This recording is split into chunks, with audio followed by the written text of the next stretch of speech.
Hello students. आज के इस वीडियो में हम पाइथन में जो प्रोग्राम बनाएंगे उसमें हम फॉर लूप या फॉर स्टेटमेंट जो है हम उसको यूज़ करेंगे। और इसमें स्पेशली हम ये देखेंगे कि जो रेंज फंक्शन होता है उसकी क्या वेरिएशंस हैं, हम किस तरह से फॉर लूप में उसको मुख्तलिफ वेरिएंट के साथ यूज़ कर सकते हैं।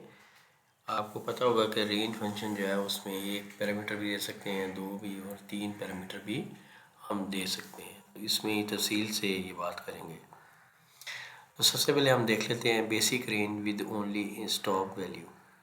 प्रिंट नंबर फ्रॉम 0 to 4 आपने करवाने अगर फर्ज करें फॉर आई इन रेंज, और उसकी आपने लिख दिया 5।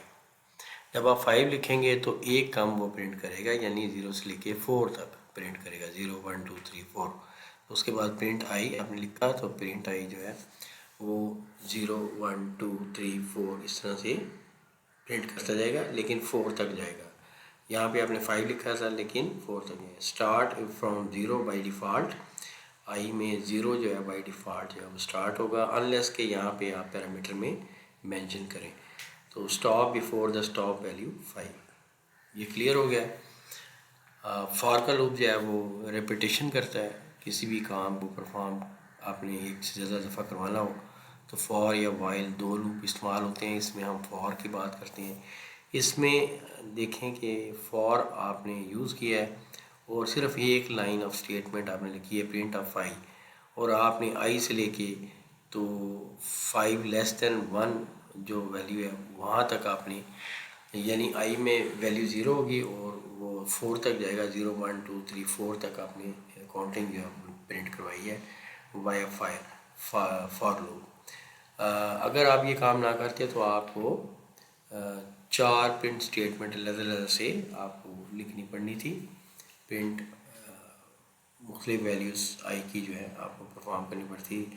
अगर फ़र्ज़ करें यहाँ पे आप 100 कर देते हैं तो ये 100 0 से लेके 99 तक जो काउंटिंग है वो प्रिंट कर देगा। लेकिन आप ये सोचेंगे जो जो आप इंक्रीज़ करते जाएंगे नंबर ऑफ काउंटिंग, तो आपको स्टेटमेंट्स भी बढ़ानी पड़ेंगी विदाउट फॉर लूप अगर आप यूज़ करेंगे। दूसरा जो वेरिएंट है रेंज का वो ये है range with start and stop values. ये भी हम यूज़ करते हैं, लेकिन सबसे ज़्यादा जो यूज़ होता है वो ये वाला ही यूज़ होता है। लेकिन आपको सारे वेरिएंट का पता होना चाहिए ताकि पेपर में किसी भी किस्म का क्वेश्चन आता है तो आप उसको अच्छी तरह से अटैम्प्ट कर सकें। तो यहाँ पे देखें कि प्रिंट किया आपने नंबर रेंज फ्रॉम 1 to 5। तो यहाँ पे रेंज दे दिया आई और इन रेंज 1 to 6। अब जैसे मैंने बताया कि जो 6 है बेसिकली एक्सक्लूडेड है, इंक्लूडेड नहीं है, राइट। तो 1 से लेके 5 तक प्रिंट करेगा, 1 2 3 4 5। और बाई डिफ़ॉल्ट क्योंकि हमने दो पैरामीटर्स दिए हैं स्टार्ट और स्टॉप के, स्टार्ट यहाँ से करेगा, स्टॉप जो है 6 - 1 पे करेगा, ठीक है।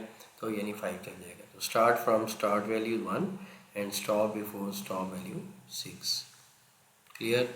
अच्छा, तीसरी जो वेरिएशन है वो देख रहे हैं हम कि यहाँ पे आप देखें अगर आपने इवेंट नंबर प्रिंट करवाने तो उसमें हमने स्टेप भी दे सकते हैं। बाय डिफ़ॉल्ट वो एक स्टेप के साथ इंक्रीज़ करता है, ठीक है। तो हम बाद में ये भी देखेंगे कि हम डिक्रीमेंट कैसे कर सकते हैं। हम बाद बात हमें उल्टी गिनती अगर प्रिंट करनी है तो वो भी आप कर सकते हैं। तो यहाँ पे लिखा मैंने फॉर आई इन रेंज 2 11 2।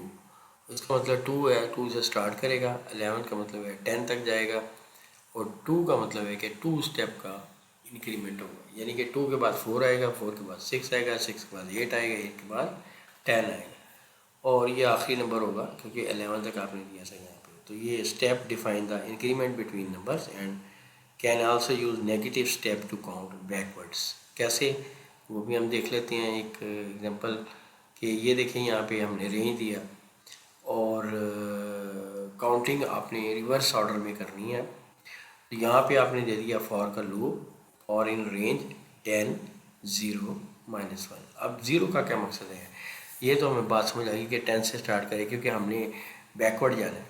फर्ज करें हमने 10 9 8 ऐसा करके जाना है। तो 0 का क्या मकसद है, 0 का मतलब ये है कि एक इससे कम कौन सा होगा 1, क्योंकि रिवर्स जा रही है ना, काउंटिंग आपकी रिवर्स जा रही है। 9 8 7 6 5 4 3 2 1 0। तो 0 से कम जो नंबर होगा उस लिहाज से वो 1 होगा, फिर 1 से कम होगा 2, फिर इस तरह से। तो आप इसलिए, और -1 यहाँ पे दिया कि उसको माइनस करें 10 में से। जब एक दफ़ा आइट्रेशन होगी लूप की तो इसकी वैल्यू पहले 10 होगी, फिर एक आइट्रेशन होगी तो इसकी वैल्यू इंक्रीमेंट करने की बजाय डिक्रीमेंट करेगी, क्योंकि -1 दे दिया तो 9 आ जाएगी, फिर 8 आ जाएगी। तो इस तरह से 10 9 8 7 और 1 तक जाएगा, 0 तक नहीं जाएगा, एक नंबर कम जाएगा। ठीक है जी। तो इस तरह से आप फॉर का लूप यूज़ कर सकते हैं, और रेंज की मुख्तलिफ वेरिएशंस जो हैं वो मैंने आपको बता दी हैं, ये बड़ी इंपॉर्टेंट है। इसकी इन लूप्स की आप प्रैक्टिस करें, फॉर को प्रैक्टिस करें, और मुख्तलिफ वेरिएंट जो है रेंज की लगा के आप प्रैक्टिस करें और देखें कि आउटपुट आती है। ये एग्ज़ाम के लिहाज से बहुत ज़्यादा इम्पोर्टेंट है। Thank you very much.